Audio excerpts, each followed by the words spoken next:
Hi there, it's Nicole from Mama Elephant, and today I have a card showcasing the new Tiny Ninjas stamps and coordinating dies. I have created a border of them in rainbow order with red, orange, yellow, green, and blue. And this is an encouragement type of card. And not only do I have these cute little ninjas, but I've created a background to complement the design. I'm going to start by stamping my ninjas on some smooth white cardstock using Simon Says Stamp Intense Black ink. I am using the Misty so I can stamp them one on top of another to get some really crisp, bold black images. With these images in particular, you really want them to shine. There's not a ton of coloring to be done with these. So you can see with one stamping, it's not very dark. This is 2, and I even went a 3rd time, and I really feel like 3 just makes that black perfect. And I'll hold it up a little closer to the camera so you can see how great that looks. Now you might notice I only have 4 of the ninjas here. For whatever reason, I wasn't really thinking. I should have stamped all 5 of them at once. So I went ahead and colored in their skin, the little face that you can see, and their hands if they're visible. And at this point, I'm not realizing that I'm going to be 1 short. So anyway, as soon as I get the skin all colored in, which I'm blending out, I used about 3 shades for the skin as I normally do. Any of the colors I'm using are shown across the bottom of the screen. And there's not that much coloring, so I didn't even slow it down, or speed it up rather, that much. I went ahead and left it in just for the video purposes here today. So once I have that done, I'm going to start coloring in their little belts and things with some colorful Copic markers. And I wanted to do rainbow order. Generally, when I do rainbow order, I leave out purple. I don't know why. I'm not partial to purple, and so if there's a color to be left out, that's the one I leave out. So going in order as I laid out my ninjas, I started with red, and I had kind of already pre-planned the order of the ninjas, so I knew kind of how they'd fit. If you saw in the beginning of the video, I had my frame from the Park Avenue die collection and then the stamps laid there along the bottom edge. So I did red first, and then I've got orange. 2 shades per color is all I'm using. There's not a lot of color here, but just even that tiny little bit adds so much to the design. Next I have yellow.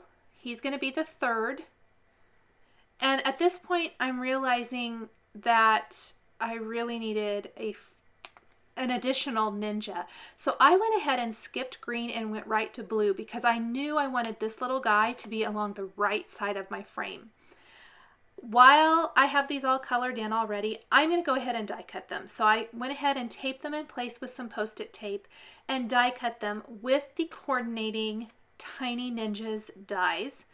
And I'm going to lay them out again. I've die cut my frame as well, and I'm going to keep the inside rectangle for this particular design and ink up both of them. It's more of an inlay than anything else, but I die cut those from some watercolor cardstock so I could do some fun techniques with distress inks. And at this point I was like, I really needed that other ninja, didn't I? I just couldn't make it work otherwise. So what I'm going to do is move that little yellow guy over. He's going to be the center, and I'm going to grab another ninja image. Make sure I pick one that's going to fit good. I tried several of them out here, and I ended up stamping this guy, and I'm going to color him in with a little green, die cut him with the coordinating die, and that is really going to round out my design. Next, I'm going to grab 2 of the greetings from the stamp set, the Hiya and You Can Do It. I think that's really cute, kind of clever.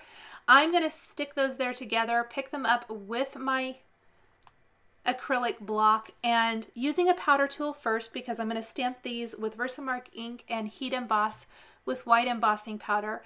I'm going to stamp that right there above my ninjas. And then I'll go ahead and grab that, sprinkle on the white embossing powder. Now before I heat set this, I'm going to grab the little throwing stars here from the stamp set, and I'm going to stamp a scattering of those all over the background. So there's a large and a small, and I just want to stamp these kind of all over the place. The greeting and the throwing stars are all going to be embossed resist, meaning when I lay or apply the distress ink over these embossed areas, the embossed areas will resist the ink.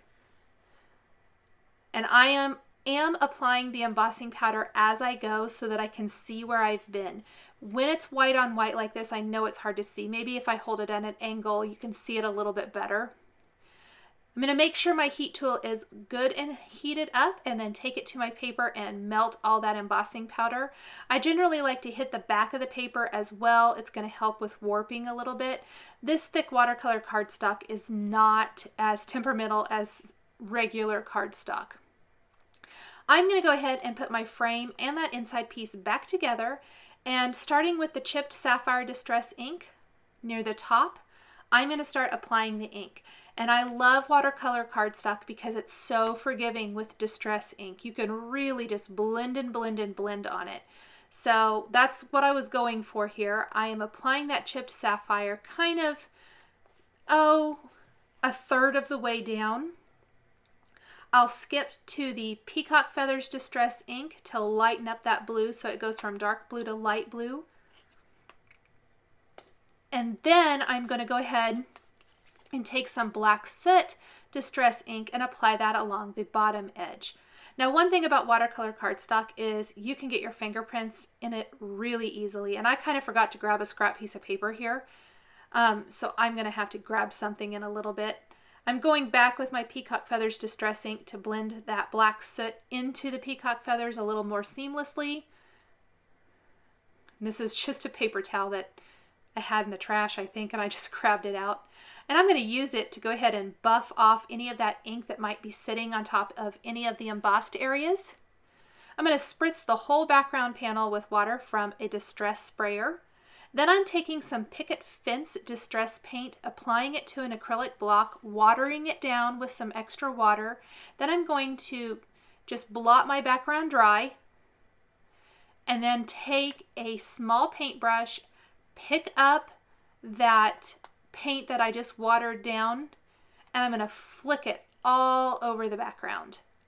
I love doing this. It creates a really awesome, I kind of wanted it to be an out of this world kind of look. Not really, you know, crazy like galaxy, but I just wanted it to have a really fun distressed look. I also used brush pewter the same way.